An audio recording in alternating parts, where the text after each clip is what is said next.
जवान आदमी लड़ता है, जवान आदमी जिंदगी को बदलने की कोशिश करता है, बूढ़ा आदमी जिंदगी जैसी होती है उसके लिए राजी हो जाता है। बूढ़ा आदमी कहता है सब भाग्य, जवान आदमी कहता है भाग्य हमारे श्रम के अतिरिक्त और कुछ भी नहीं। बूढ़ा आदमी कहता है जो भी कर रहा है भगवान कर रहा है, जवान आदमी कहता है जो भी हम करेंगे भगवान का आशीर्वाद उसे उपलब्ध होगा।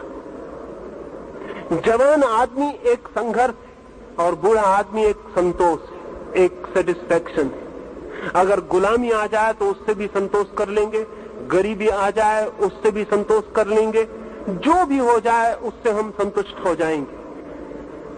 संतुष्ट अगर हमने होने की आदत नहीं बदली तो इस मुल्क को भविष्य में और भी महाअंधकार देखने के क्षण आ सकते हैं। मैं अभी बंगाल में था तो बंगाल में जो मुझे दिखाई पड़ा, चाहता हूं पूरे मुल्क के एक एक युवक को कह दूं कि वो गुलामी को निमंत्रण, और बंगाल राजी हो जाएगा। बंगाल में 10-25 आदमी अगर एक सड़क पर एक पुलिस वाले की हत्या कर रहे हैं तो पूरे लोग अपने दरवाजे बंद करके बैठ रहेंगे। वे भीतर बैठ के इस बात की निंदा करेंगे कि बहुत बुरा हो रहा है, लेकिन उस बुरे के खिलाफ लड़ने बाहर नहीं निकलेंगे। अगर एक बस में आग लगाई जा रही तो यात्री बस में चलने वाले उतर के नीचे खड़े हो जाएंगे और खड़े होकर चर्चा करेंगे बहुत बुरा हो रहा है, लेकिन कोई उन आग लगाने वाले 5 आदमियों को रोकने की हिम्मत नहीं जुटाएगा। इतनी कायर कौम कैसे जवान हो सकती, इतना कमजोर चित्त कैसे जवान हो सकता। पूरा बंगाल देखता रहेगा, थोड़े से लोग बेवकूफियां करेंगे और पूरा बंगाल झुक जाएगा, और आज नहीं कल पूरा हिंदुस्तान झुक जाएगा। 2 लाख आदमियों की बस्ती में 200 आदमी कुछ भी करना चाहें तो 2 लाख की बस्ती झुक जाएगी और राजी हो जाएगी। हिंदुस्तान पर चीन का हमला हुआ तो सारा हिंदुस्तान कविता करने लगा था, आपको भी पता होगा। सारा हिंदुस्तान कहने लगा था कि हम सोए हुए शेर हैं, हमें छेड़ो मत। तो मैंने कई कवियों से पूछा कि शेरों ने कभी भी नहीं कहा है कि हम सोए हुए शेर हैं, हमें छेड़ो मत। छेड़ो और पता चल जाता है कि शेर है या नहीं, कविताएं करने की जरूरत नहीं होती। लेकिन पूरे हिंदुस्तान ने कविताएं की, जगह जगह कवि सम्मेलन हुए, लोगों ने तालियां बजाई, और जिन लोगों ने कविताएं की कोई को पद्मश्री की उपाधि मिल गई, कोई राष्ट्र कवि हो गया, किसी को राष्ट्रपति ने स्वर्ण पदक भेंट कर दिए, और चीन हिंदुस्तान की जमीन दबा के बैठ गया, और वो सोए हुए शेर तब फिर वापस कविता करके सो गए। उनका कुछ भी पता नहीं चला कि वो कहां चले गए।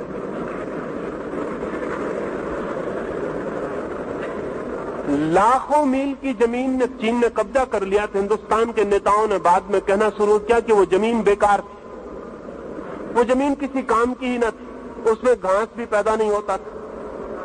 अगर वो जमीन बेकार थी तो फिर जवानों को लड़ाना बेकार था, पहले ही जमीन छोड़ देनी थी।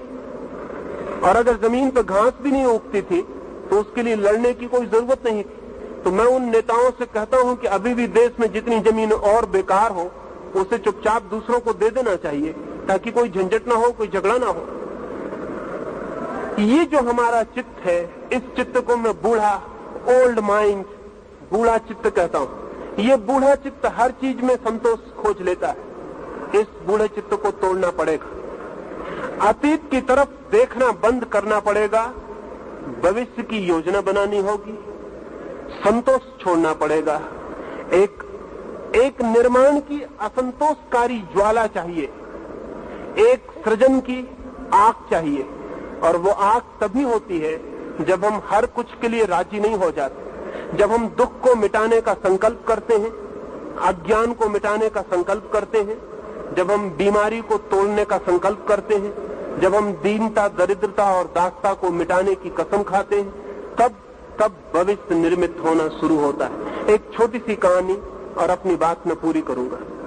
मैंने सुना है जापान में एक छोटे से राज्य पर हमला हो गया, बहुत छोटा राज्य, और बड़े राज्य ने हमला किया। उसका सेनापति घबरा गया और उसने अपने सम्राट को जाकर कहा कि मैं लड़ने पर नहीं जा सकूंगा, सेनाएं कम हैं, साधन कम है, हार निश्चित।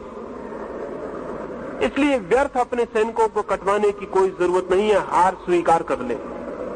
उस सम्राट ने कहा कि मैं तुम्हें समझता था कि तुम एक बहादुर आदमी हो, जवान हो, तुम इतने बूढ़े साबित हुए। लेकिन जब सेनापति ने तलवार नीचे रख दी तो सम्राट भी बहुत घबराया। गांव में एक फकीर था, सम्राट उसके पास गया। जब भी कभी मुसीबत पड़ी थी उस फकीर से सलाह लेने वो गया। उस फकीर ने कहा कि इस सेनापति को फौरन कारागृह में डाल दो, क्योंकि इसकी ये बात कि हार निश्चित है, हार को निश्चित कर देगी। आदमी जो सोच लेता है वो हो जाता है, और जब सेनापति कहेगा हार निश्चित है तो सैनिक क्या करेंगे? उनकी हार तो बिल्कुल निश्चित हो जाएगी। इसे कारागृह में डाल दो, कल सुबह मैं सेनापति बनकर आपकी सेनाओं को युद्ध के मैदान पर ले जाऊंगा। राजा बहुत घबराया, क्योंकि सेनापति योग्य था, युद्धों का अनुभवी था। वो डर गया, और फकीर जिसे तलवार पकड़ने का भी कोई पता नहीं था, जो कभी घोड़े पर भी नहीं बैठा था, वो युद्ध के मैदान पर क्या करेगा? लेकिन कोई उपाय न था और राजा को राजी होना पड़ा।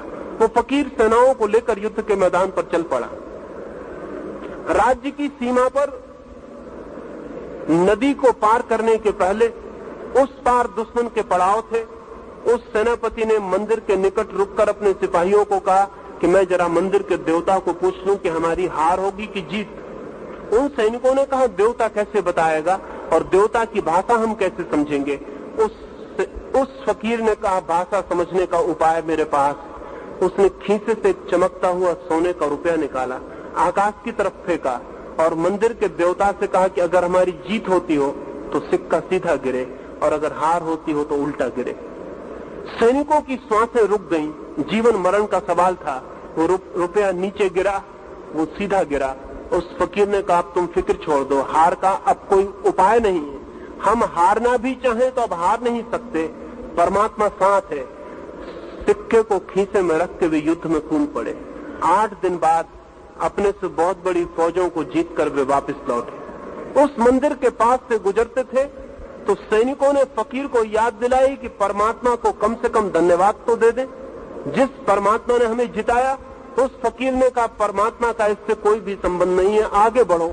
उन सैनिकों ने कहा आप भूल गए, मालूम होता युद्ध की विजय के नशे में मालूम होता है धन्यवाद का भी ख्याल नहीं।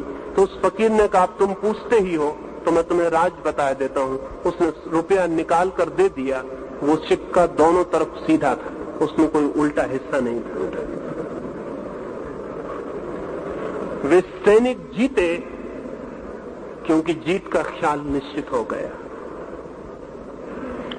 विचार अंततः वस्तुएं बन जाते हैं, विचार अंततः घटनाएं बन जाते हैं।